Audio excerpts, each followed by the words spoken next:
नमस्कार, मैं दुर्गेंद्र चौहान। आज मंथन में बात उस परसेप्शन की जो कांग्रेस के पूर्व अध्यक्ष और एक तरीके से संसद से बाहर कर दिए गए उस राजनेता की बात करने वाले हैं मंथन में, जिनका नाम है राहुल गांधी। विपक्षी एकता की जो बैठक पटना में 23 तारीख को हुई थी, बीती 23 तारीख को जून में, उसके बाद एनसीपी टूट गई। बहुत सारे दलों को टूटने का परसेप्शन इस देश का मीडिया पिछले 10-12 दिनों से लगातार बना रहा है, लेकिन अभी इस तरह की कोई खबर आई नहीं। इसी बीच विपक्ष और पक्ष की राजनीति को लेकर तमाम सारी खबरें मीडिया में आम हैं। यूं कहें कि भारतीय जनता पार्टी के नज़दीक खुद को समझने वाले मीडिया के एक धड़े ने एक अलग तरीके की खबर चला रखी है कि राहुल गांधी को जो विपक्षी दल हैं वो चेहरे के रूप में कतई नहीं चाहते हैं, और बाकायदे मीडिया का ये वर्ग एक तरीके से दलील दे रहा है, या यूं कहें कि उसके तर्क भी दे रहा है। ममता बनर्जी की वही पुरानी बात जो उन्होंने कही थी पटना की बैठक से पहले कि राहुल गांधी को अगर विपक्ष चेहरा बनाएगा तो मोदी के लिए लड़ाई आसान हो जाएगी। दूसरी बात शरद पवार की, वो बाकायदे मीडिया में खूब कारण बनाकर चल रही है कि शरद पवार ने कहा था कि अडानी के खिलाफ किसी भी जेपीसी की जरूरत नहीं है, और अडानी के खिलाफ एक जानबूझकर अभियान चलाया जा रहा है, वो इतने खराब आदमी नहीं हैं। तीसरा जो सबसे बड़ा दावा और दलील मीडिया के उस गुट की, वो है उद्धव ठाकरे की शिवसेना और उद्धव ठाकरे को लेकर। राहुल गांधी भारत जोड़ो यात्रा के दरमियान ये कहते रहे हैं कि वो राहुल गांधी हैं, सावरकर नहीं।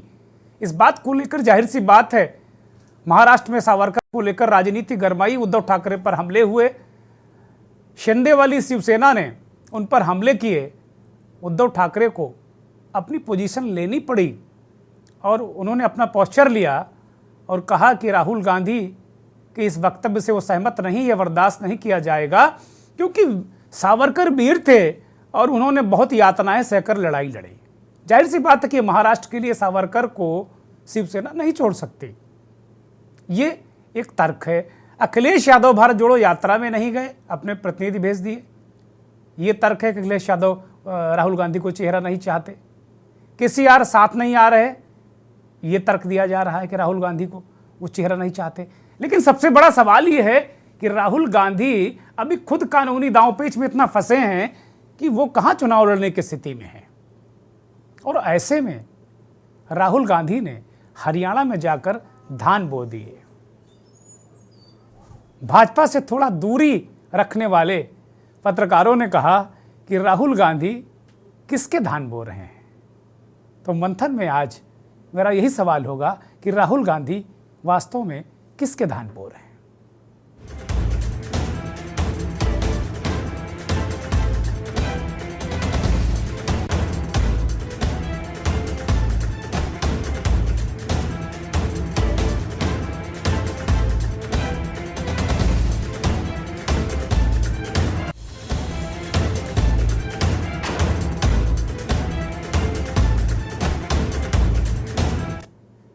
तेईस जून को पटना में जिस तरह विपक्ष हाथ में हाथ डालकर मंच पर अवतरित हुआ था, जाहिर सी बात है भारतीय जनता पार्टी में हलचल थी और भारतीय जनता पार्टी को लग रहा था कि अगर ये सब एक साथ मिलकर एक फार्मूले के तहत 1-to-1 बीजेपी से लड़ गए तो बड़ी मुश्किल आने वाली है।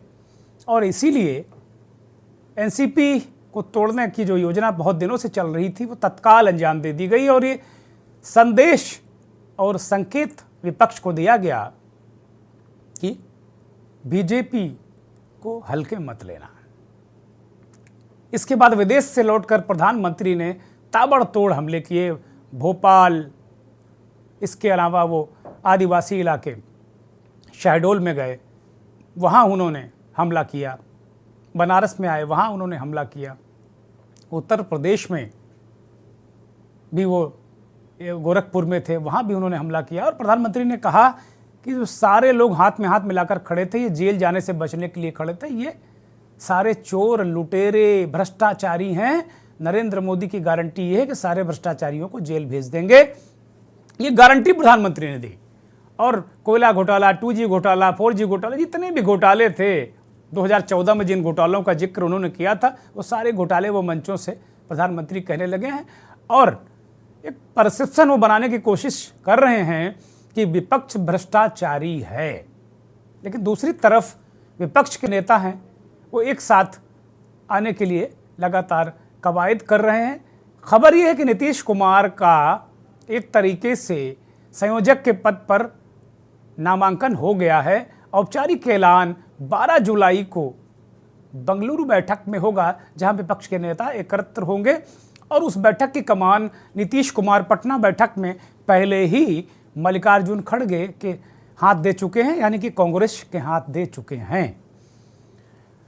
ये बैठक हिमाचल प्रदेश की राजधानी शिमला में होने वाली थी, लेकिन मौसम और बाढ़ की स्थितियों को देखते हुए इसे बंगलुरु में कर दिया गया है। 12 तारीख को सारे कन्फ्यूज़न दूर हो जाएंगे। नीतीश कुमार अगर संयोजक बनते हैं विपक्षी मोर्चे के, तो बहुत कुछ संभावना इस बात की है कि नीतीश कुमार ही विपक्ष का चेहरा होंगे। एक सवाल ये भी आ रहा है कि वास्तव में राहुल गांधी को अगर सुप्रीम कोर्ट से राहत नहीं मिलती तो 6 साल तक वो चुनाव नहीं लड़ सकते, तो जाहिर सी बात वो चेहरा नहीं हो सकते। कुछ खबरें कांग्रेस के अंदर से भी हैं कि राहुल गांधी अब चुनावी पॉलिटिक्स से थोड़ा सा अपने आप को अलग करना चाहते हैं, यानी कि वो खुद चुनाव बहुत लड़ने के इच्छुक है नहीं। चुनावी पॉलिटिक्स में इन्वॉल्व रहेंगे लेकिन खुद चुनाव लड़के कोई चेहरा या कुछ बनना नहीं चाहते। वो राजनीति में एक विचारधारा को आगे ले जाना चाहते हैं। उनके करीबी लोग ये कहने लगे हैं कि जैसे महात्मा गांधी, जयप्रकाश नारायण बिना कोई पद लिए, बिना कोई उस तरीके का राजनीतिक ताकत अपने हाथ में लिए, वो एक विचारधारा के रूप में इस देश में याद किए जाते हैं। राहुल गांधी की मंशा कुछ इसी तरीके की है। कनाडा में चाहे ट्रक ड्राइवरों से बात हो, फिर भारत में आकर ट्रक के अंदर एक यात्रा करनी हो, फिर दोनों की तुलना करनी हो, उसके बाद रोड ट्रांसपोर्ट मिनिस्ट्री ने कह दिया कि भाई अब जो नए ट्रक बने उनमें एसी लगे। राहुल गांधी ने यह मुद्दा उठाया। और उसके बाद अब हरियाणा, जहां चुनाव है अगले साल विधानसभा का और लोकसभा का भी चुनाव है, वहां जाकर खेतों में धान बो रहे हैं। भाजपा से बहुत सहमत न रहने वाले पत्रकारों ने चुटकी ली कि वो धान किसको बो रहे हैं। वो ट्वीट दिखाया जाए इस देश के वरिष्ठ पत्रकार सुकेश रंजन का। सुकेश रंजन एक बड़े टीवी चैनल में पॉलिटिकल एडिटर की भूमिका में हैं। वो कह रहे हैं कि धान बोने के मंसूबे से धान बोते राहुल। ये सुकेश का ट्वीट मुझे बहुत सारे अर्थों वाला लगा। बहुत गहरी पैठ रखते हैं सुकेश रंजन। और यूपी बिहार में कहते ना गुरु धान मत बो, तो राहुल गांधी धान बो रहे हैं। अब किसके लिए बो रहे हैं, ये बात समझने की जरूरत है। मंथन में आज यही सवाल होगा कि क्या राहुल विपक्ष की एकता में सबसे बड़े रोड़े हैं या विपक्ष का ट्रंप कार्ड। ये बड़ा सवाल आज है। मेहमानों का पैनल हमारे साथ एक जुड़ गया है। मेहमानों का परिचय कराते हैं। हमारे साथ इस देश के जाने माने वरिष्ठ पत्रकार, राजनीतिक विश्लेषक बिलाल सब्जवारी साहब हमारे साथ दिल्ली से जुड़ गए हैं। बिलाल जी का बहुत स्वागत, बहुत धन्यवाद, बहुत आभार। वरिष्ठ पत्रकार, राजनीतिक विश्लेषक अरविंद जयतिलक साहब भी हमारे साथ जुड़े हैं। आपका भी बहुत स्वागत, बहुत धन्यवाद। कुछ और मेहमान हमारे साथ अभी थोड़ी देर में जुड़ेंगे, उनका भी मैं परिचय कराऊंगा। लेकिन फिलहाल दो मेहमानों से बातचीत शुरू करते हैं। आज हमने विभिन्न राज्यों से राजनीतिक विश्लेषक और वरिष्ठ पत्रकारों को ही जोड़ा है, क्योंकि पॉलिटिकल लोगों का अपना व्यू होता है और वो एक तरीके से अपनी, जाहिर सी बात है, वो अपने पार्टी के लिए उस पर वो कायम रहते हैं और कायम रहना भी चाहिए। पत्रकार भी इस देश में अब दो खेमों में बट गए हैं। एक भाजपा को अपने करीब मानने वाले और एक भाजपा को खुद से दूर मानने वाले। कुछ लोग इसे लेफ्ट राइट में बांटते हैं और बहुत सारे लोग अभी भी अपने आप को न्यूट्रल कहते हैं, लेकिन बहुत मुश्किल है ये दौर खुद को न्यूट्रल रखने में, बहुत मुश्किल है, बहुत कठिन काम है, और जो रख ले रहा है बहुत बिरला पत्रकार मैं मानता हूँ। मैं बिलाल सब्जवारी साहब के पास जाऊँगा। बिलाल भाई, मंथन को आज हमने दो मुद्दों के इर्द गिर्द रखा है, लेकिन मसला यही है कि राहुल गांधी क्या विपक्ष के लिए ट्रम्प कार्ड साबित होंगे या विपक्षी एकता में रोड़ा हैं? क्योंकि एक परसेप्शन तो मीडिया में बन रहा है कि राहुल गांधी विपक्ष की एकता में रोड़ा हैं, और दूसरी तरफ वो धान बोते नजर आते हैं। यूपी बिहार में कहा जाता है कि यार काहे धान बोए पड़े हो, तो वो धान बो रहे हैं कुल मिला के। बिलाल सब्जवारी। देखिए दुर्गेंद्र जी, जहां तक राहुल गांधी की राजनीति का सवाल है और जिस तरह से, जिस परसेप्शन के साथ उन्हें जोड़ा जा रहा है कि राहुल गांधी विपक्षी एकता में एक रोड़ा है, मैं इस परसेप्शन से सहमत नहीं हूं। दरअसल जब से भारत जोड़ो यात्रा का आगाज हुआ और राहुल गांधी देश के अंदर एक जननायक के रूप में उभरे, उन्होंने देश के अंदर एक संदेश देने की कोशिश करी कि वो मोहब्बत की राजनीति करना चाहते हैं, देश को जोड़ना चाहते हैं, नफरत के खिलाफ देश के अंदर एक राजनीतिक माहौल बनाना चाहते हैं। ये वो आधार था जहां पर राहुल गांधी देश के सभी राजनीतिक दलों को इस संदेश दे रहे थे कि अगर देश के अंदर घृणा की राजनीति से मुकाबला करना है या फिर नफरत की राजनीति से मुकाबला करना है, तो ये वो समय है जब सबको एक प्लेटफॉर्म पर आने की जरूरत है। इसके बाद जब राहुल गांधी की यात्रा समाप्त हो गई और उस यात्रा समाप्ति पर कांग्रेस ने बहुत सारे नेताओं को, बहुत सारे दलों को आमंत्रित किया, तो ये एक संदेश भारत की राजनीति में साफ था कि आगामी वर्षों में कांग्रेस की मंशा क्या है और कांग्रेस चाहती क्या है। दरअसल उसके बाद से नीतीश कुमार ने देश के अंदर भारतीय जनता पार्टी को केंद्र से हटाने की बात शुरू करी और उसके लिए उन्होंने समय समय पर एक व्यंग्यात्मक लहजे में कांग्रेस पे कटाक्ष भी किया कि इस सारी मुहिम में कांग्रेस को आगे आना चाहिए। प्रारंभिक स्तर पर कांग्रेस थोड़ा सा संभाल के खेलना चाहती थी और थोड़ा सा संयमित होकर आगे बढ़ना चाहती थी, लेकिन जब बार बार नीतीश कुमार ने कांग्रेस की भूमिका के महत्व को देश की राजनीति में समझाया, तब कांग्रेस ने एक पॉलिटिकल कॉल लिया और उन्होंने कहा कि हाँ, यकीनन हम देश की राजनीति के अंदर भारतीय जनता पार्टी की जो विचारधारा है उसको हराना चाहते हैं और इस सिलसिले में जो भी राजनीतिक दल हैं हम उनका सहयोग करेंगे और उनके सहयोग से की अपेक्षा हम करते हैं। उसके बाद से एक बैठकों का दौर शुरू हुआ। हालांकि नीतीश कुमार समय समय पर सोनिया गांधी के संपर्क में रहे, समय समय पर राहुल गांधी के संपर्क में रहे, कांग्रेस अध्यक्ष के संपर्क में रहे, तो ये वो ताना बाना था जो नीतीश कुमार कांग्रेस के साथ देश की राजनीति के लिए बुन रहे थे। अब रहा सवाल राहुल गांधी क्या विपक्षी एकता में रोड़ा है। आपने देखा होगा कि जब शिवसेना का महाराष्ट्र में डिफेक्शन हुआ तो राहुल गांधी उन नेताओं में से थे जिन्होंने सबसे पहले उद्धव ठाकरे से जाके मुलाकात करी। साथ ही साथ जब अब एनसीपी का डिफेक्शन हुआ तो राहुल गांधी ने शरद पवार से जाके मुलाकात करी। राहुल गांधी बीच बीच में नीतीश कुमार से भी मुलाकात करते हैं। राहुल गांधी नीतीश के साथ साथ लालू प्रसाद यादव से मुलाकात करते हैं। राहुल गांधी बीच बीच में टेलीफोन संपर्क के माध्यम से ममता बनर्जी और अखिलेश यादव से भी संपर्क करते हैं। तो ये जो परसेप्शन है कि राहुल गांधी विपक्षी एकता में रोड़ा है, अगर इसके वास्तविक अर्थों में देखा जाए तो राहुल गांधी ही इस विपक्षी एकता का आधार है। मैं यही कहना चाहूँ। जी, बहुत महत्वपूर्ण बात कही बिलाल सब्जवारी ने कि भाई वो विपक्षी एकता का आधार हैं, ये बात है। अब धान बोने वाली बात को बिलाल भाई शायद अभी डक कर गए हैं कि अगले चरण में बताया जाए कि वो किसको धान बो रहे हैं। इस बीच दो और हमारे वरिष्ठ पत्रकार साथी जुड़ गए हैं। ब्रजेश मिश्रा साहब वरिष्ठ पत्रकार राजनीतिक विश्लेषक के रूप में हमारे साथ जुड़े हैं। बहुत स्वागत ब्रजेश भाई, बहुत आभार, बहुत धन्यवाद आपका। और राजेश ओझा जी वरिष्ठ पत्रकार राजनीतिक विश्लेषक बिहार से, पटना से जुड़े हैं, आपका भी बहुत स्वागत, बहुत धन्यवाद। मैं अरविंद जयतिलक साहब के पास जाऊंगा इसके बाद।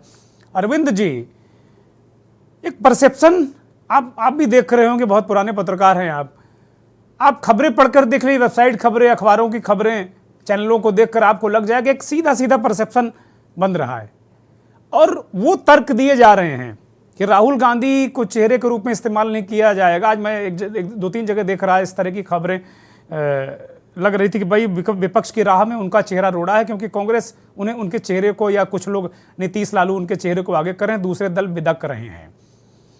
एक तो इस बात से आप कितना सहमत हैं?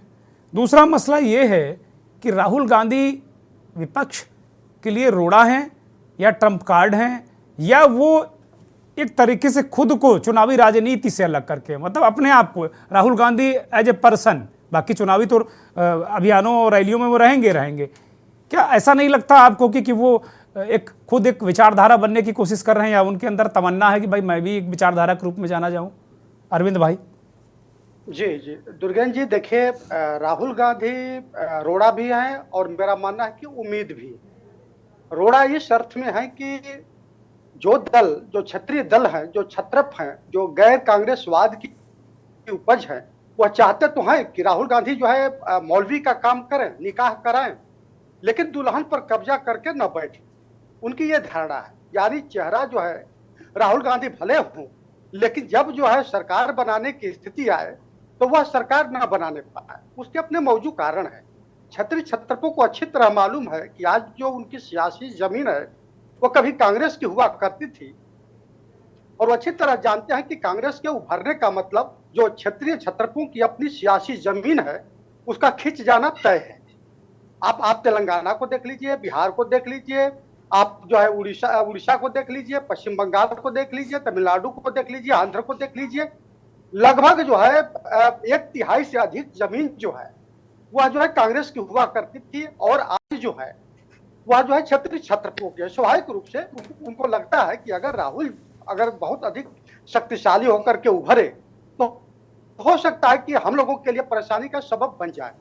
तो इस अर्थ में उनको रोड़ा कहा जा सकता है, लेकिन हाँ, उम्मीद भी है। कारण क्या है कि क्षत्रिय छत्रपों को अच्छी तरह मालूम है कि वह अगर मिल करके एक मोर्चा तो बना लेंगे, लेकिन कांग्रेस ये एक ऐसी पार्टी है जो हर राज्यों में उसके कार्यकर्ता हैं, उसके वोटर हैं, वह क्षत्रिय छत्रपों को जो है गठबंधन में सहायक बन सकते हैं, वोट ट्रांसफर करा सकते हैं। लेकिन क्या यह सवाल नहीं बनता है कि क्या तमिलनाडु के स्टालिन जो है बिहार में एक वोट भी ट्रांसफर करा पाएंगे? कदापि नहीं करा पाएंगे। इसलिए राहुल गांधी और कांग्रेस एक उम्मीद भी है। अब यह सवाल उठता है कि उम्मीद और रोड़ा के बीच जो है, बीच का रास्ता क्या होगा? यह स्वाभाविक रूप से देखिए, राजनीति जो है मौके की मोहताज होती है। आज पंचायत चुनाव देखिए पश्चिम बंगाल में हो रहा है, किस तरह से कांग्रेस कम्युनिस्ट मिलकर के वहां पे मोर्चा खोले हुए हैं। एक अपना है, दिल्ली में केजरीवाल साहब को देख लीजिए और कांग्रेस को देख लीजिए, उनकी अपनी अंदरूनी लड़ाई है। तो ये सवाल तो अपने आप में बनता ही है कि अगर इतने जो है मत विभिन्नता है तो आप सिरों को कैसे गूंथ सकते हैं? ठीक बात है। एक सवाल आपने और भी उठाया कि राहुल गांधी जो है महात्मा गांधी और जयप्रकाश नारायण की भूमिका में आना चाहते हैं। देखिए, भूमिका जो में आना और स्वयं भूमिका में स्वतः स्फूर्त बन जाना दो अलग अलग चीजें हैं। नहीं अरविंद भाई, राहुल गांधी ने कोई हमसे आपसे नहीं कहा कि मैं इस भूमिका में आना चाहता हूं। मुझे ऐसा लगता है एक परसेप्शन, ऐसा एक चर्चा कहीं ना कहीं पत्रकारों के गुटों के बीच में, कहीं राजनीतिक विश्लेषकों के बीच में, कहीं पॉलिटिकल खेमे में चर्चा है ऐसी कि राहुल गांधी अब बहुत ज्यादा लाग लपेट वाली राजनीति नहीं करना चाहते, ऐसा कहा जा रहा है।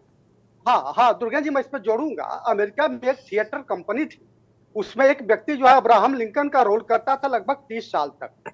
इसके बाद जो है उसको हटा दिया गया, लेकिन उसके बावजूद भी वह सड़कों पर जो है वह अब्राहम लिंकन का ड्रेस पहन करके चलता था, उसी तरह से बात करता था। इस देश में गांधी बनने, पटेल बनने, सुभाष चंद्र बोलने की एक रवायत बनी हुई है, लेकिन असल अर्थों में क्या है कि वो सत्ता और गोडसे भी बनने की मैं ये भी कहूंगा, क्योंकि खुल के लोग नहीं बोलते हैं। गोडसे आपने बनने की देखा, रवायत भी लोग चुप्पे चुप्पे दबे छुपे निभाते हैं उसको। जी आपने देखा, बिल्कुल सही आपने कहा, आपने देखा कि एक भाजपा की कार्यकर्ता थी जो कि अपने हाथ में एक जो है नकली पिस्टल लेकर के वह जो है गांधी जी का कुछ साल पहले जो है उनके बना करके उसके ऊपर गोलियां दागती हुई देखी गई थी। स्वाभाविक रूप से इसे कोई इनकार नहीं कर सकता जी। है, इस विचारधारा के भी लोग हैं। लेकिन सवाल यह उठता है कि एक बड़े समाजवादी नेता ने कहा था कि अगर आपका रसोईया 100 में से 90 रोटी जला दे तो क्या आप उसको रखना चाहेंगे? सवाल यह भी है। 2004 में संसदीय जीवन का राहुल गांधी जी शुरुआत किए, 2 दशक हो गए, उन्होंने कोई अपनी चमत्कारिक आभा मंडल से कांग्रेस को बहुत लाभ नहीं पहुंचाया है। ऐसी स्थिति में क्या क्षेत्रीय दल जो है उनसे कितना उम्मीद करें? हाँ जी, हाँ जी, ठीक बात है। मैं पटना के साथ ही राजेश ओझा के पास जाऊंगा। राजेश जी, अब मसला ये है कि नीतीश कुमार भी एक ख्वाब तो पाली लिए हैं कि हम प्रधानमंत्री हो सकते हैं, वो भी नाना नुकुर नुकुर मन मन भावे मोड़ी हिलावे टाइप मामला उनका भी है। वो कह भी नहीं रहे हैं, कह बिल्कुल नहीं कह रहे हैं। वो कहेंगे भैया मैंने क्या कहा आपसे, अगर उनसे पूछो भाई प्रधानमंत्री, अरे क्या मैंने आपसे कहा क्या मैं प्रधानमंत्री बनना चाहता हूँ? मैं तो चाहता हूँ विपक्ष एक को, मोदी जी हारे हैं। तो जरा इस पर थोड़ा प्रकाश डालिए। और आपसे ये सवाल, चूंकि यूपी बिहार में ये होता है कि यार धान बो रहे हो तुम मेरे, तो ये राहुल गांधी किसको धान बो रहे हैं राजेश जी? मोहन जी नमस्कार। नमस्कार। सब दर्शकों को के न्यूज के दर्शकों को नमस्कार। देखिए, ख्वाहिश पालना और यथार्थ होना दोनों में अंतर है। क्या हम और आप नहीं चाहेंगे कि प्रधानमंत्री बन जाए, लेकिन उसके लिए जो जरूरी आंकड़े होते हैं वो लाना सबसे महत्वपूर्ण होता है। जहाँ तक मेरा अपना अनुभव है कि मुख्यमंत्री जो बिहार के हैं नीतीश कुमार, ख्वाब तो पाले ही हुए हैं कि एक बार हमें प्रधानमंत्री का कुर्सी मिल जाए। प्रधानमंत्री नहीं तो कम से कम राष्ट्रपति पे ही वो संतोष करना चाहते हैं। ये उनकी एक दिल की इच्छा है। जो उनके आसपास रहते हैं ये इस बात की वो चर्चा करते हैं, लेकिन मुख्यमंत्री की ओर से अभी तक कभी भी ये चीज नहीं कहा गया है। वो अक्सर अपने को प्रधानमंत्री की रेस से बाहर बता रहे हैं। तो ये जो चीजें हैं वो बड़ा क्या राहुल गांधी और नीतीश कुमार में होड़ लगी है जेपी और गांधी बनने के लिए? क्योंकि दोनों नहीं कह रहे हैं ना हम नहीं रेस में। नहीं, राहुल गांधी ने तो मनमोहन सिंह के रहते अगर चाहते तो प्रधानमंत्री बन जाते। हाँ, बन सकते थे उसको आप इनकार तो नहीं कर सकते हैं, उस समय भी बन सकते थे। लेकिन अभी राहुल गांधी की जो भूमिका है, आपने जो कहा कि धान बोने को लेकर जो आपने चर्चा की, मेरे हिसाब से उसको आप इस नजरिए से देखिए कि भारत जोड़ो यात्रा जब राहुल गांधी ने की तब से जो उनका कद बढ़ा है, उसकी एक वानगी आपको 2 दिन पहले रायपुर में देखने को मिली, छत्तीसगढ़ में, जब चुनाव से 4-5 महीने 6 महीने पहले प्रधानमंत्री को सभा करना पड़ता है और ये करना नहीं तो ये सब चीज 2-3 महीना पहले चलता था। तो एक भाजपा में घबराहट तो है। आज पटना में एक बड़ा मैं इस प्रश्न की चर्चा ये इसलिए कर रहा हूँ कि किस तरह से महागठबंधन जो है एक्टिव है अपने को संतुलित करने के लिए, एकजुट करने के लिए। लालू परिवार के बहुत करीबी हैं सुनील सिंह, एमएलसी हैं, विश्ववान के अध्यक्ष हैं जी। उन्होंने एक फोटो पोस्ट कर दिया अपने फेसबुक पर अमित शाह से। आज मुख्यमंत्री ने उनसे बड़ी सभा में पूछ दिया मैंने कि आप जाना चाहते हैं भाजपा की टिकट पर चुनाव लड़ना चाहते हैं। मैंने उनको एक्सपोज कर दिए। दूसरा, कांग्रेस के सदन में नेता हैं विधानसभा में अजीत सिंह, उनको भी बोला कि आप भी भाजपा के कॉन्ट्रैक्ट में। इसका मतलब है कि बिहार, खासकर मैं बिहार की चर्चा कर रहा हूँ अभी, बिहार में बहुत पैनी नजर रखी जा रही है विधायकों पर, एमएलसी पे, नेताओं पर, कौन किसके संपर्क में है। और दोनों तरफ से पैनी नजर रखी जा रही है राजेश जी। महाराष्ट्र की घटना बिहार में ना हो जाए, इसको लेकर बिहार में बहुत पैनी नजर रखी जा रही है। और बिहार आंदोलन की भूमि रही है, इसलिए ममता बनर्जी भी यहीं से चाह रही थी कि बैठक हो, तो वो गड़बड़ाए नहीं। इसलिए नीतीश कुमार, तेजस्वी और लालू यादव लगे हुए हैं कि ये मुकाम तक जाए, क्योंकि देखिए इसका अगर वो मुकाम तक जाएगा तभी ये भी बचेंगे, इनका अस्तित्व भी बचेगा, अदरवाइज इनका अस्तित्व खत्म ही है। अगले चुनाव में जाते जाते तेजस्वी को उन्होंने चार्जशीटेड कर दिया है। अब लालू परिवार में कोई ऐसा आदमी है नहीं जो इस उनकी विरासत को आगे ले जाए। जदयू का हाल भी वही है। तो इनके लिए अस्तित्व का भी सवाल है कि राहुल गांधी को स्वीकार करें।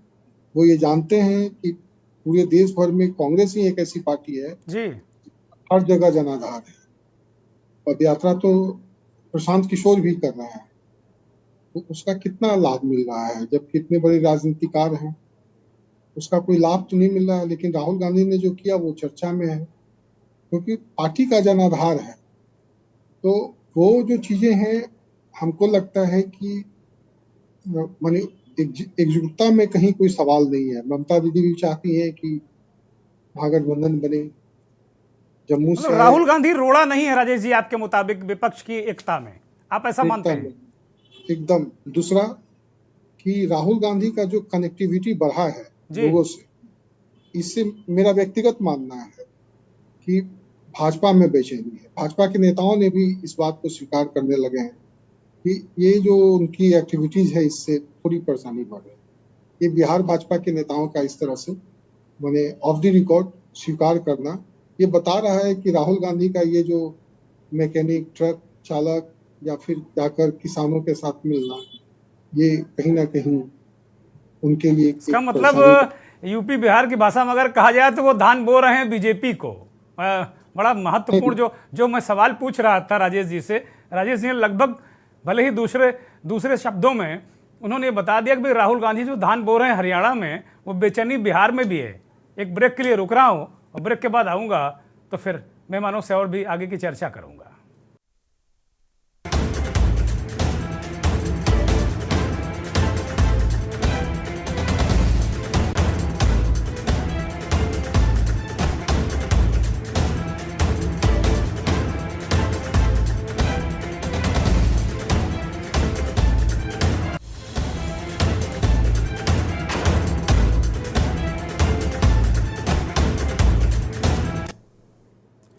ब्रेक से पहले के मंथन में दो चीज़ें साफ हो गई कि राहुल गांधी जरूरी भी हैं और मजबूरी भी हैं। भले ही अरविंद जयतिलक जी ने कहा कि रोड़ा वो हो सकते हैं, अपने अपने क्षेत्रीय दलों के अपने अपने मसले हैं, अपने अपने राज्यों में कांग्रेस उनके खिलाफ लड़ती है, लेकिन ये सब जानते हैं कि राहुल गांधी का जो पैन इंडिया यानी कांग्रेस पार्टी का जो पैन इंडिया प्रेजेंस है वो सभी को चाहिए। और वरिष्ठ पत्रकार राजेश झा साहब ने कहा कि भाई कुल मिलाकर अगर देखा जाए तो अब कोई चारा भी नहीं, चाहे नीतीश कुमार हो चाहे तेजस्वी यादव हो, क्योंकि उनको ये पता है कि अगर कांग्रेस के सिवा उनके पास कोई दूसरा विकल्प है नहीं जो जिसके इर्द गिर्द वो ताना बाना बुने। क्योंकि अगर इस बार वो अपने मंसूबे में कामयाब नहीं हुए तो पार्टियां बचेंगी नहीं, नेता जेल में होंगे। और वो कह रहे हैं कि भाई तेजस्वी यादव भी चार्जशीटेड हो गए हैं, तो वो कितने दिन बाहर रहेंगे? ये तो बीजेपी के रहमो करम पर है, उनकी सरकारों के रहमो करम पर है। तो जाहिर सी बात है कि लालू यादव जो प्रयास कर रहे हैं ममता बनर्जी को भी साथ लाने का, इनको भी साथ लाने का, उनको साथ लाने का, तो वो कतई रोड़ा नहीं हो सकता। हमारे साथ बेंगलुरु से वरिष्ठ पत्रकार बंसी कलप्पा जी जुड़ गए हैं। आपका बहुत स्वागत, बहुत धन्यवाद, बहुत आभार। बंसी भाई, कुल मिलाकर अगर देखा जाए तो अब 12 तारीख को विपक्षी दलों की बैठक बेंगलुरु में होगी। पहले ये हिमाचल प्रदेश में होने वाली थी। बेंगलुरु क्या कर्नाटक में हाल में एक मॉडल बनाकर कांग्रेस पार्टी जीती है उस तरीके से, इसलिए वहाँ बैठक रखी गई है, क्योंकि पिछला जो राज्य जहाँ बैठक रखी गई थी वो हिमाचल था, वहाँ भी कांग्रेस की सरकार है। और साउथ इस पूरी भूमिका में राहुल गांधी के एक तरीके से पॉलिटिकल रिवाइवल में साउथ आपको कितना साथ देता नजर आ रहा? बंसी जी। Okay, see, if I can answer in English, it is scheduled for 17th and 18th, 17 और 18 तारीख को है ये opposition leaders meeting। आज एक interesting चीज DCM ने बताया, DCM mister DK Shivakumar ने आज एक important चीज बताया। वो बोला कि कल परसों 12 से कांग्रेस चीफ मिनिस्टर लेकर पूरा कैबिनेट मिनिस्टर सभी प्रोटेस्ट करेंगे।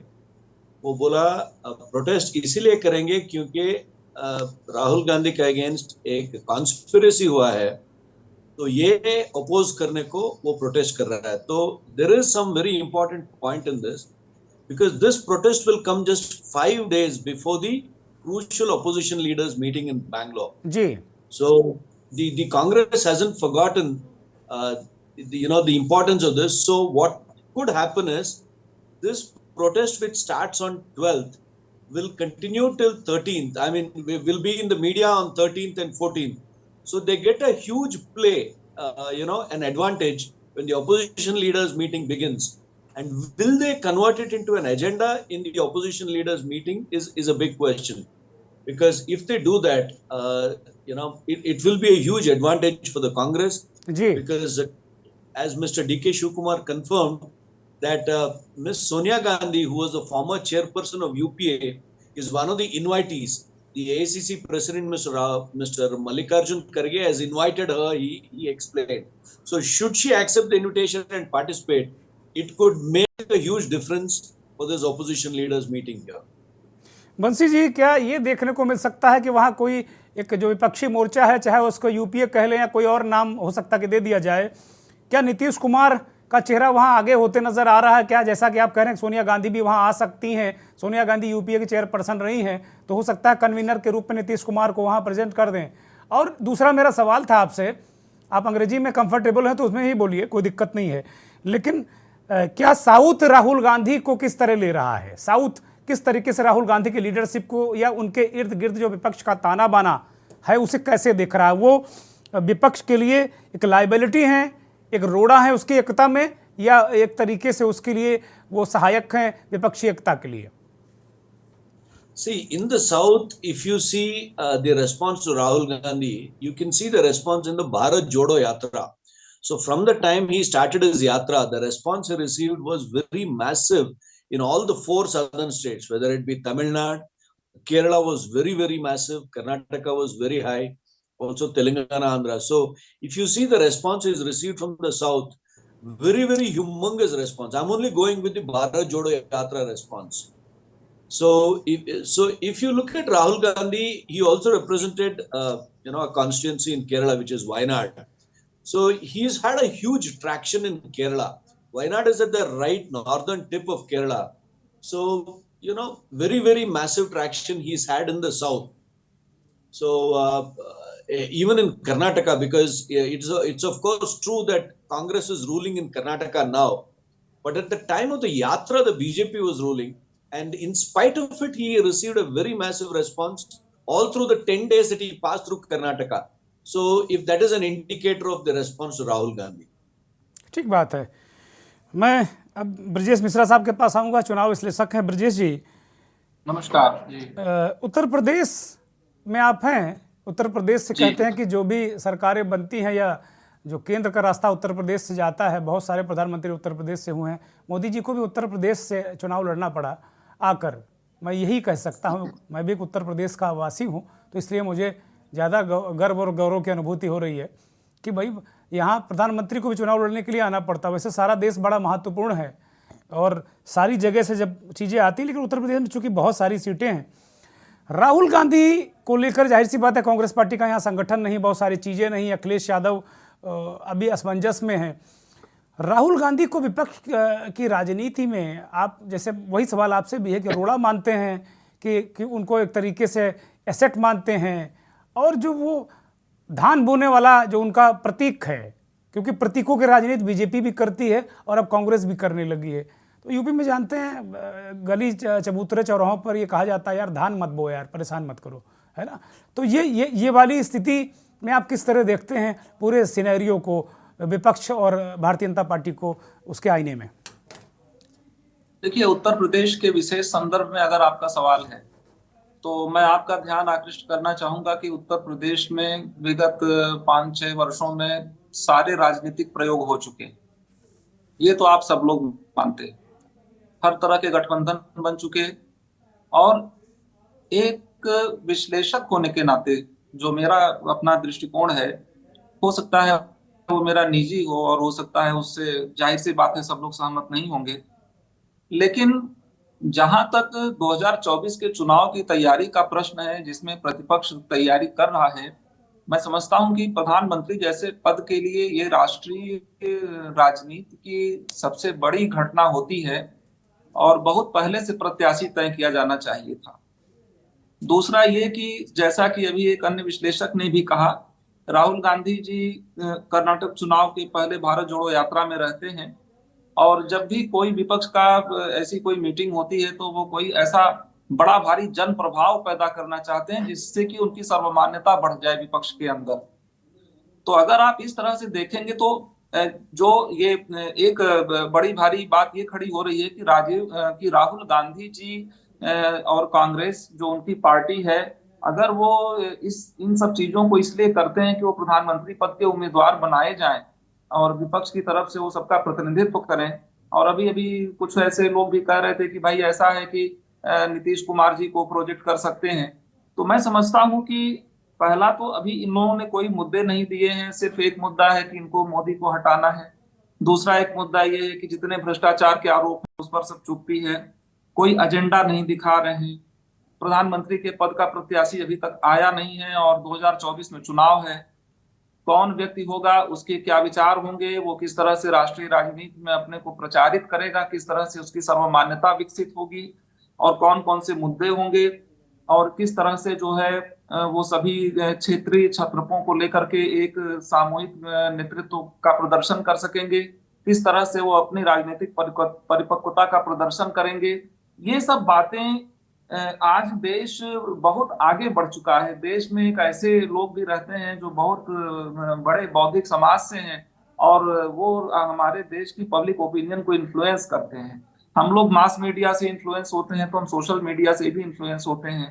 हमारे जो नेता होते हैं उनके कार्य, उनके चाल चलन, उनके व्यक्तित्व, हर चीज की पड़ताल जनता के बीच में होती है। अब वो समय नहीं रह गया कि मास मीडिया के माध्यम से या इलेक्ट्रॉनिक मीडिया के it is the only medium to influence the public, ऐसा नहीं है।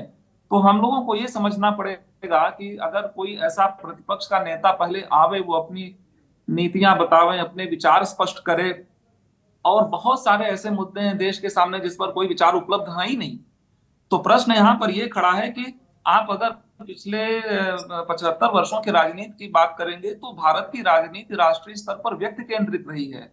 जब नेहरू जी थे तो नेहरू जी रहे, जब इंदिरा जी रही तो इंदिरा जी रही, अब नरेंद्र मोदी हैं तो नरेंद्र मोदी हैं। और अगर हम उनको रिजेक्शन के सेंस में चलते हैं, जैसा कि हमने पहले के चुनावों में करके देखा, 2014 में कहते थे साहब ये तो 75-80 सीट पा जाए बहुत है, फिर 2019 में हुआ कि अब नहीं आ रहे हैं 2024 में। तो मेरा मतलब ये है कि देश की राजनीति को एक ऐसे स्टेट्समैनशिप की जरूरत है जो नेशनल लेवल का हो, जिसका कैलिबर हो। उसके लिए उसको प्रूव करना पड़ेगा किसी न किसी को कि उसके अंदर वो वक्तृता है, वो व्यक्तित्व है। 14 से पहले राष्ट्रीय राजनीति में मोदी का क्या योगदान था ब्रजेश जी, और उससे पहले उन्होंने कौन सा स्टेट्समैनशिप शो कर दी थी, और वो तो आज तक स्टेटमेंट करने के लिए तैयार हैं। देखिए फिलहाल, देखिए एक मिनट, 14 से पहले नरेंद्र मोदी क्या राष्ट्रीय राजनीति के नेता थे क्या? देखिए मैंने आपसे वही कहा, सोशल मीडिया पर मोदी का इन्फ्लुएंस था, इसको आप इनकार नहीं कर सकते। 2010 से था, 2010 से, लेकिन कोई नीतियां केवल वो कहा जाता था कि भाई गुजरात मोदी आएगा और ठीक कर देगा सर, ये चीजें की गई जो लगातार रिजेक्ट कर रहे थे, लेकिन ऐसा नहीं हुआ। पॉलिटिकल लैंडस्केप कोई किसी एक व्यक्ति की इच्छा से नहीं चलता, ये बात आप समझिए। और बहुत सारी ऐसी बातें हैं जो इस डिबेट में हो नहीं रही हैं, जो इन्फ्लुएंस करेंगी राजनीति को। हम और आप बैठ करके इसको डिटरमिन नहीं कर सकते। मेरा सिर्फ ये कहना है कि जब तक कोई ऐसा व्यक्तित्व विपक्ष की तरफ से नहीं रखा जाएगा जो सर्व स्वीकार्य हो, जो राष्ट्रीय स्तर का हो और जिसके ऊपर भ्रष्टाचार के आरोप, ये सर्व स्वीकारता कौन करेगा? भाजपा कभी स्वीकारेगी राहुल गांधी को क्या, नीतीश कुमार को क्या? भाई विपक्ष 15 दलों इकट्ठा हुए कह रहे हैं हमें सर्व स्वीकार्य है, भले ही ईडी से डर रहे हैं, भ्रष्टाचारी हैं। प्रधानमंत्री जी जगह जगह कह रहे हैं कि भाई सारे भ्रष्टाचारी हैं, बंद कर दूंगा। तो 9 साल से क्या कर रहे थे भाई? उठा के सारे विपक्ष को जेलें बंद करते, क्यों नहीं बंद किया उन्होंने? इसका मतलब एक बार फिर वो जनता में परसेप्शन बनाना चाहते हैं कि सबसे ईमानदार पार्टी मेरी है और सारे विपक्ष भ्रष्टाचारी है। भी मैं मान लेता हूं कि सारे चोर हैं, लुटेरे हैं, डकैत हैं, लेकिन आपने 9 साल में क्या किया भाई? क्या किया 9 साल नहीं में? नहीं, मैं ये कह रहा हूँ विपक्ष को जो यहाँ पर जो मुद्दा है वो ये नहीं है कि वो क्या कह रहे हैं, नरेंद्र मोदी क्या कह रहे हैं। यहाँ पर मुद्दा ये है कि जो उनके विरुद्ध खड़े होने वाले लोग हैं उनमें कौन कौन सी नहीं, योग्यताओं की परसेप्शन तो आवश्यकता ऐसे ही है। बनता है ना, परसेप्शन है बनता ना? है। वो कह रहे हैं कि भाई पटना बैठक में नरेंद्र मोदी का कमेंट आया तो वो भी इस चर्चा में आएगा। ब्रजेश जी, जाहिर सी बात इस चर्चा में देखिए, आएगा वो, कि भाई वो कह रहे हैं कि देखिए, सारे भ्रष्टाचारी हैं। मैं ईमानदारी की गारंटी देता हूं कि सारे भ्रष्टाचारियों को अंदर कर दूंगा। और 2 दिनों बाद अजीत पवार उनकी पार्टी वाली सरकार में आ जाते हैं। अब मैं चर्चा को थोड़ा हाँ, उस तरफ नहीं ले जाना चाहता, लेकिन एक रेफरेंस तो जाएगा भाई, इसमें नहीं बच सकते। नहीं, देखिए मैं आपसे फिर वही कहूंगा ना कि इसको पब्लिक कैसे टेकअप करती है। आप ऐसे समझिए ना, ये जो भ्रष्टाचार भाई वो तो चुनाव है ना, अगला चुनाव अगर विपक्ष फिर हार जाएगा तो हम सब मान लेंगे कि भैया नरेंद्र मोदी की बात को जनता ने सुना और विपक्ष को नकार दिया। 15-20 वर्षों के हैं वो, 10-15-20 वर्षों के हैं। आप उनको एक कंपार्टमेंटलाइज मत करिए कि साहब 4-6 साल में बड़ाबारी हो गया, चूंकि विपक्ष इकट्ठा होने लगा तो उन्होंने बयान दे दिया। जनता की कहीं न कहीं सहमति है भाई, आप इसको क्यों नहीं स्वीकार करते हैं? नहीं, सब स्वीकार कर रहे हैं। जनता की सहमति नहीं होती, जनता की अगर सहमत नहीं होती ब्रजेश जी, तो नरेंद्र मोदी प्रधानमंत्री इतने % बहुमत से कैसे होते? जनता के परसेप्शन है। करने वाले आदमी को सिर्फ एक राजनीतिक कारण से आप रिजेक्ट कर सकते हैं क्या? नहीं, बिल्कुल नहीं, बिल्कुल नहीं। तब आप ऐसे ये कैसे कह सकते हैं कि जो वो कह रहे हैं उसकी जन स्वीकार्यता नहीं है, जनता उनके साथ नहीं खड़ी है? जनता, मैं जो आप ये मान सकते हैं, लेकिन 52 से बचे हुए वोट तो उनके खिलाफ ही पड़े हैं। कहता हूं इस देश में लड़ाई चल रही है राष्ट्रवाद और परिवारवाद की। इस देश में लड़ाई मैं बिलाल सजवारी के पास जा रहा हूं, इस सवाल का जवाब मैं उनसे लेता हूं। बिलाल भाई, ब्रजेश जी कह रहे हैं कि भाई राष्ट्रवाद और परिवारवाद, अब जरा समझा दीजिए कि बीजेपी में परिवारवाद है कि नहीं है, और राष्ट्रवाद बाकी क्या राष्ट्र विरोधी लोग हैं क्या? बता दीजिए बिलाल भाई। दुर्गेंद्र जी, राष्ट्रवाद किसी की बपौती तो नहीं है। हिंदुस्तान में हर राजनीतिक पार्टी, हर व्यक्ति एक राष्ट्रवादी व्यक्ति है। और रहा परिवारवाद का सवाल, तो अगर परिवारवाद का मुद्दा होता तो राहुल गांधी आज मल्लिकार्जुन खड़गे को अध्यक्ष को ही बनाते। ये उन्होंने साबित कर दिया है कि मैं राजनीति के पीछे नहीं दौड़ रहा हूं। उन्होंने साबित कर दिया है कि कांग्रेस पार्टी के अध्यक्ष मल्लिकार्जुन खड़गे हैं। तो जब से मल्लिकार्जुन खड़गे को कांग्रेस पार्टी का अध्यक्ष बनाया कांग्रेस, अच्छा डिस्टर्ब ना करें आप प्लीज। जब से मल्लिकार्जुन खड़गे को ब्रजेश जी उनको बोलने दीजिए, फिर मैं आपका रिएक्शन लूंगा। मैं आऊंगा आपके पास। जब से मल्लिकार्जुन खड़गे को अध्यक्ष बनाया गया ये तो मुद्दा ही खत्म हो गया। आप बताइए, जब उसके बाद से भारतीय जनता पार्टी ने कोई इस मुद्दे पर कोई बात की हो? कोई अभी तक इस तरह के कोई बयान नहीं देखने को मिल रहा। रहा राष्ट्रवाद का सवाल, अब राष्ट्रवाद का सवाल है तो राष्ट्रवाद में विपक्ष ये भी तो पूछेगा कि भाई चाइना क्यों कब्जा करके बैठा हुआ है देश में, आपकी जमीन भूमि पर बैठा हुआ है। सुब्रमण्यम स्वामी ने आज ही बोल रहा है कि चाइना उत्तराखंड में भी कब्जा करना चाहता है। सुब्रमण्यम स्वामी ने ये बोला है कि देश की अर्थव्यवस्था के भट्टे बिठा दिए। सुब्रमण्यम स्वामी आज ये बोल रहा है कि भारतीय प्रधानमंत्री नरेंद्र मोदी विदेशों का दौरे कर रहे हैं लेकिन अपने घर में आग लग रही है, मणिपुर में क्यों नहीं जाते? ये मैं तो नहीं बोल रहा, भारतीय जनता पार्टी के वरिष्ठ नेता बोल रहे हैं। आप राष्ट्रवाद, हालांकि वो किनारे हैं बिलाल भाई, अब कोई पूछ नहीं रहा उनको, भारतीय जनता पार्टी उनको किनारे कर दिया है। लेकिन विचारधारा से तो जुड़े हैं, भारतीय जनता पार्टी की विचारधारा से जुड़े। सवाल विचारधारा का है, राष्ट्रवाद भी विचारधारा का मुद्दा है। मैं दूसरा सवाल ये है, ध्यान आकृष्ट कर दूं। ब्रजेश जी आ रहा हूं, चूंकि पॉलिटिकल लोगों की बहस नहीं है, ये सारे पत्रकार हैं, आप भी पत्रकार हैं, सारे लोग जर्नलिस्ट हैं। अब मैं आ रहा हूं आपके पास। अब रहा धान बोने का सवाल जी। धान बोने का जो मैटर है, आप इसको साउथ टू नॉर्थ कनेक्ट कीजिए। कर्नाटक के अंदर भारतीय जनता पार्टी ने जो गरीबों को सब्सिडी के माध्यम से जो चावल दिया जाना था उस पर फूड कॉर्पोरेशन ऑफ इंडिया से पाबंदी लगवा दी। वो गरीबों को धान नहीं दिया जा सकता, चावल नहीं दिया जा सकता। कांग्रेस ने डायरेक्ट सब्सिडी ट्रांसफर कर दी उनके खाते में।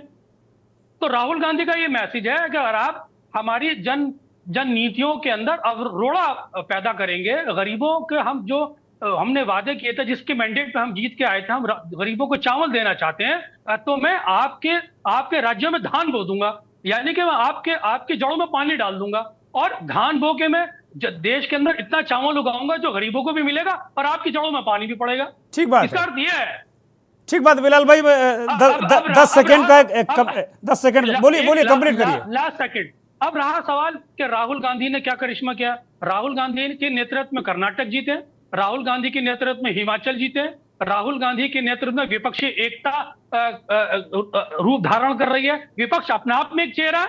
नहीं, लेकिन बिलाल भाई ब्रजेश जी कह रहे हैं कि भाई चेहरा कौन, नीतियां कौन। ब्रजेश जी उस तरीके से कह रहे हैं कि भाई नरेंद्र मोदी अपनी नीतियां जनता के सामने रख रहे हैं, वो लगातार चुनाव जीत रहे हैं। वो कौन सी नीतियां हैं, कौन सा वो आए चेहरा बताए जनता को, जनता कन्विंस हो। ब्रजेश जी कह रहे हैं इस बात को। जी मैं जो बात आकृष्ट भाई, नरेंद्र मोदी जी कर्नाटक क्यों हारे लेटेस्ट? नरेंद्र मोदी जी हिमाचल क्यों हार गए? ठीक है। नरेंद्र मोदी जी के जो लेटेस्ट सर्वे आ रहे हैं उनकी जो पॉपुलैरिटी ग्राफ है क्यों गिर रहा है? नरेंद्र मोदी जी ने इन 3 चुनाव में गुजरात ही तो जीता है। ब्रजेश जी, भाई मध्य ब्रजेश जी कहिए, कुछ कहना चाह रहे हैं, बोलिए ब्रजेश जी। कर्नाटक हार गए। बिलाल भाई अब जरा ब्रजेश जी को मौका दे दीजिए, बोलिए। अगर कोई भारतीय जनता पार्टी की वकालत करना चाहता है वो अलग बात है। अगर आप लोगों को याद हो कि विदेश की अपनी पिछली यात्रा में राहुल गांधी जी को मैं सुन रहा था, तो वो कह रहे थे कि जिस तरह से मुकेश अंबानी और धीरू भाई अंबानी का लड़का है उनका अधिकार है, जिस तरह से अमिताभ बच्चन की विरासत पर अभिषेक बच्चन का अधिकार है, उसी तरह से देश में इन पदों के पर की विरासत पर मेरा अधिकार है। तो उनको थोड़ी ये समझ होनी चाहिए ना कि ये रिप्रेजेंटेटिव डेमोक्रेसी है। आपको जनता का मन टटोलना पड़ेगा, वहां से स्वीकार्यता लेनी पड़ेगी। आप ये मानते हैं कि पृथ्वी और स्वर्ग के बीच में आप ही रहेंगे प्रधानमंत्री, आपके परिवार का कोई शिखर का व्यक्ति रहेगा, या फिर आप उसको कठपुतली तरह नियंत्रित करेंगे? तो देश जो है इसके लिए तैयार नहीं है। दूसरी चीज मैं ये जो कह रहा हूँ कि अब आप अगर देश तैयार नहीं है तो एक मिनट आप तो बिलाल जी उनको बोलने दीजिए बिलाल जी, ब्रजेश जी को बोलने दीजिए, बोलिए। कांग्रेस पार्टी ने एमओयू किया हुआ था और वो एमओयू किस बात का था? पहले वो कहते रहे कि हम डिप्लोमेटों से नहीं मिले थे, बाद में जब फोटो आ गई तो कहने लगे हाँ हमारी मुलाकात हुई थी।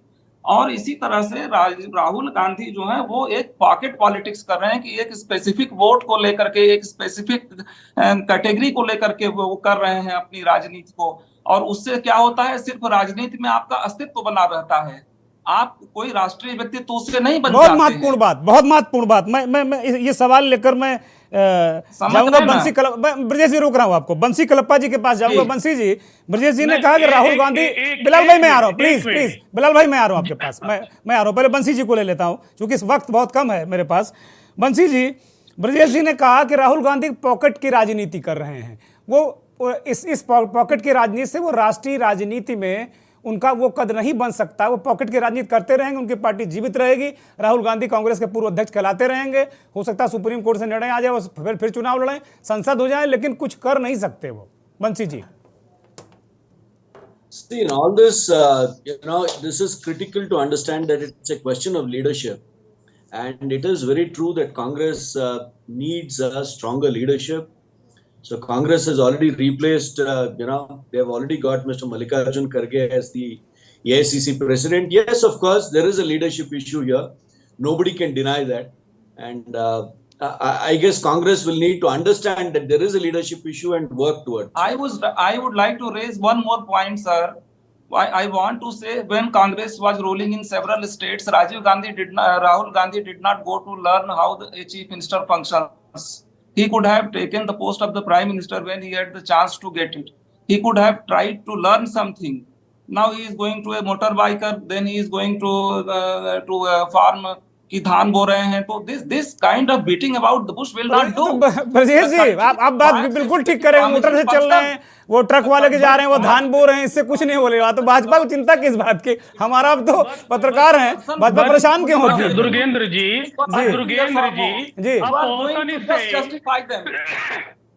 बंसी जी का कमेंट ले ले, बिलाल भाई आ रहा हूं। बंसी जी छोटा सा कमेंट।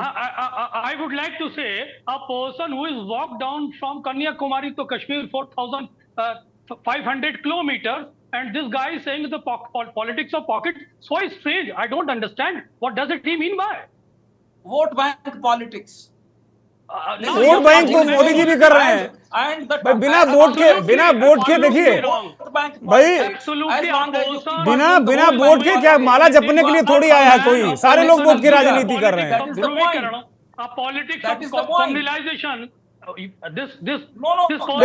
बिलाल भाई और ब्रजेश जी, आप दोनों को रोक रहा हूँ। बिलाल भाई प्लीज, विनम्रता के साथ मैं दोनों को रोक रहा हूँ। बंसी जी का कमेंट मैं लूंगा। बंसी जी, ब्रजेश जी प्लीज, बंसी जी बोलिए, फिर मैं जाऊंगा अरविंद भाई के पास, समय नहीं मेरे पास, बोलिए बंसी जी। Okay, see,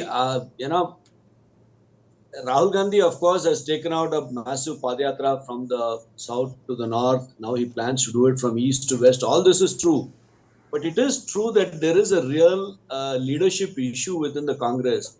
And Congress has to work it out with all their wisdom. Because Congress is a 130-year-old party. It's not a young Congress still party. has a puppet president. Still, it still has a puppet president. That is Brajesh what ji I want बोलने to दीजिए भाई, indicate. Brajesh जी बोलने दीजिए, There has to सारा be a समय आप मत supreme ले जाइए as कृपा the करके। president. बंसी जी बोलिए, मैं President. खत्म कर रहा हूँ कार्यक्रम, बोलिए। Supreme person in Congress. He No, is no, still see, working as a puppet. ठीक है, That is पपेट है what I कांग्रेस, want आप to अपने point विचार out. आपने रख दिए। Mr. Mishra, with all due respect, if you say Congress has a puppet president, at least he was Yes. elected. JP president, was he elected? No. This election is an eyewash. It is a preparation. BJP for में the क्या elections है, that BJP में नड्डा का कार्यकाल बढ़ा दिया जाता है, वो पता है क्या किसी को? भाजपा में कौन से चुनाव हो रहे हैं? This is an eyewash. And चलिए आप लोग पार्टियों की तरह मत लड़िए भाई, ना आपकी पार्टी, ना हमारी पार्टी, ना ब्रजेश जी की पार्टी। मैं अरविंद जयतिलक के पास जाऊंगा। अरविंद भाई, ये बड़ी दिक्कत हो गई है, ये बहुत दिक्कत हो गई है, बड़ा मुश्किल, जैसे मैंने मंथन के शुरुआत में कहा था कि बड़ा मुश्किल हो गया है। अब और हम और आप भी लग रहा जाने अनजाने में कहीं ना कहीं आ जाते हैं इसमें। अरविंद भाई, ब्रजेश जी प्लीज, ब्रजेश जी अब समय नहीं है, मैं खत्म करूंगा। ब्रजेश जी, अरविंद जी बोलिए। जी हाँ दुर्गेंद्र भाई, मैं एक चीज बहुत स्पष्टता से कहूंगा, इस देश में परिवारवाद की जो मुद्दा बनाया जाता है पूरी तरह बेईमानी है।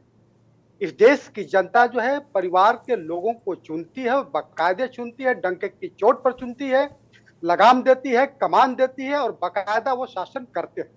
उड़ीसा में आप देखिए ना भाई, आप किस मुंह से परिवारवाद का आरोप लगाएंगे? वहां की जनता को क्या परिवारवाद का आरोप लगा करके निकल जाएंगे क्या? वो लगातार 1.5 दशक से शासन कर रहे। स्टालिन को वहां के लोगों ने चुना तो क्या ये मानकर के चुना कि क्या वो पाकिस्तान का बांग्लादेश के थे क्या? ये सारी चीजें बेकार की बात है। और किस पार्टी में नहीं है? देखिए, एक मिनट जयतिलक जी, मैं आपको रोकना चाहता हूं। नहीं, ये डिबेट नहीं, देखिए ब्रजेश जी उनको बोलने दीजिए भाई। अब आप एक चुनाव विश्लेषक की तरह रहिए ना, चुनाव विश्लेषक की तरह बिहेव करिए, उनको बोलने दीजिए। ब्रजेश जी हमारी बात पूरी हो जाने दीजिए। आप विद्वान लगातार आप ब्रजेश जी आप बोल रहे हैं ना, उनको बोलने दीजिए। बिल्कुल बेकार की बात है, बिल्कुल बेकार। Then there should not be elections in any state in this country. आप मत मानिए। आपको मानने से ना मानने से क्या होता है? क्या आप उड़ीसा के नवीन पटनायक को हटा देंगे? नहीं, आप स्टालिन को हटाएंगे? नहीं, क्या वहां के लोग वो whenever there is an option, people have to opt. कोई भी देश, किसी भी देश के पार्टी का नेता का लड़का, ये डेमोक्रेसी नहीं है जो आप कह रहे हैं। उसकी 70% पहचान जो होती है उसके बाप से होती है, और वो जो है चुनाव जीतता है। आप क्या उसको कहेंगे परिवारवाद नहीं कहेंगे क्या? नहीं, आप ये कहना चाहते हैं कि ये जो आप कह रहे हैं तो इसका मतलब है चुनाव का कोई मतलब नहीं है। बिल्कुल मतलब है, लेकिन ये कह देना कि डिबेट्स हो रही है नेशनलिज्म और फेमिनिज्म की, वो सब बेमानी है। इस देश राष्ट्रवाद और परिवारवाद की बहस बेकार है। परिवारवाद को मुद्दा बनाया गया, लेकिन परिवारवाद पर मुद्दा कभी नहीं इस देश की जनता ने उसको स्वीकार किया। परिवारवाद पर इस देश की जनता वोट नहीं देती है। इस देश की जनता क्षेत्रवाद परिवारवाद की कीमत जनता चुकाती है, कहीं न कहीं चुका रही होती है। इस बात को आप लोगों को समझना चाहिए। आप अपने नजरिए से कह सकते हैं, मैं दूसरी बात कह रहा हूँ। ब्रजेश जी कृपया शांत हो जाइए, बोलने दीजिए उनको, मैं खत्म कर रहा हूँ। बस लोगों को समझना चाहिए। नहीं, आप जो है ठीक है, आपकी अपनी सोच है, विचारधारा है, आप किसी खूंटे से बंधे होंगे, हम लोग किसी खूंटे से नहीं बंधे हुए होंगे। बिल्कुल नहीं बंधे, बिल्कुल नहीं बंधे हुए दिख रहे हैं। बिल्कुल नहीं बंधे। आप कहीं भी हमें दिखा दीजिए किसी पार्टी के चौकट पर, हमें दिखा दीजिए, हमको हम किसी पार्टी का पक्ष नहीं लेते, हम किसी पार्टी का पक्ष नहीं लेते। ठीक है, आप दोनों शांत हो जाइए। राजेश ओझा जी, एक छोटा सा कमेंट आपका लूंगा, मैं कार्यक्रम खत्म करूंगा जी। मैंने तो उम्मीद की थी कि भाई पॉलिटिकल लोग नहीं है, बड़ी अच्छी चर्चा होगी, लेकिन मुझे लगता है बड़ा मुश्किल है इस दौर में, बहुत मुश्किल है। राजेश जी, क्या नीतीश कुमार के सिर पर ताज रखा जा रहा है क्या? राजेश जी, नीतीश जी के अभी उनको चेयरपर्सन बनाना है, महागठबंधन का 18 तारीख को घोषणा हो जाएगी। इसकी तैयारी तो पूरी हो गई है। कांग्रेस के लोगों ने भी इसका पुष्टि किया। जदयू आज मुख्यमंत्री से और तेजस्वी जी थे तो अनौपचारिक रूप से जो उनके बातचीत सवाल करने पर जो उनका जवाब आया उससे ये साफ हो गया है कि माने उनकी घोषणा हो जाएगी। क्योंकि बंसी जी कह रहे हैं कि सोनिया गांधी भी वहां हो सकती हैं, तो वो यूपीए की चेयरपर्सन रही हैं, हो सकता है कि चेयरपर्सन नीतीश कुमार को बनाया जाए, सोनिया गांधी के हाथों ही कुछ इस तरह कराया जाए। मुख्यमंत्री नीतीश कुमार के नाम पर सब लोगों ने अपनी सहमति व्यक्त कर दी है। जो हमारे पास सूचना है, हो सकता है हमारे पास पूरी सूचना नहीं हो, लेकिन आज हम कॉन्फिडेंट रहिए भाई, हम लोग बहुत कॉन्फिडेंट रहते हैं, कॉन्फिडेंट रहिए। नहीं हुआ तो देख लिया जाए, कोई दिक्कत नहीं। पत्रकार हम कोई भगवान थोड़ी हैं, हम केवल कयास ही लगाते हैं। जो आज विधानसभा में हमारी जो मैं था वहां और जो सवाल किए गए मुख्यमंत्री और तेजस्वी यादव से, ऑफ द रिकॉर्ड जो चर्चा हो रही थी उसमें ये बातें सामने आई। बहुत शुक्रिया सभी मेहमानों को, बहुत शुक्रिया, बहुत शुक्रिया, बहुत धन्यवाद राजेश जी, बिलाल भाई बहुत धन्यवाद, बंसी कलप्पा जी आपका धन्यवाद, वीरेंद्र कुमार जी नहीं आए हमारे साथ, अरविंद जय तिलक जी और ब्रजेश मिश्रा जी आपका ही बहुत बहुत धन्यवाद, बहुत बहुत आभार। वास्तव में बहुत जबरदस्त 2024 का चुनाव होने जा रहा है। जाहिर सी बात है, नरेंद्र मोदी जैसा ताकतवर नेता है जिसकी वर्ल्ड में एक अपनी साख है, एक प्रेजेंस है, और भारत में उनकी जो काम है, उनकी विचारधारा है, उसको लेकर सहमत होने वालों की बहुत बड़ी तादाद है। तो इतना आसान नहीं है विपक्ष के लिए। लेकिन अगर दशरथ मांझी को याद करें, अगर दशरथ मांझी भी ये मान लेते कि यार ये पहाड़ कभी टूट ही नहीं पाएगा, तो वो अपनी कुदाल उदाल रखकर किनारे बैठ जाते और फिर आज हम दशरथ मांझी का दृष्टांत नहीं दे रहे होते। बहुत बहुत शुक्रिया, नमस्कार।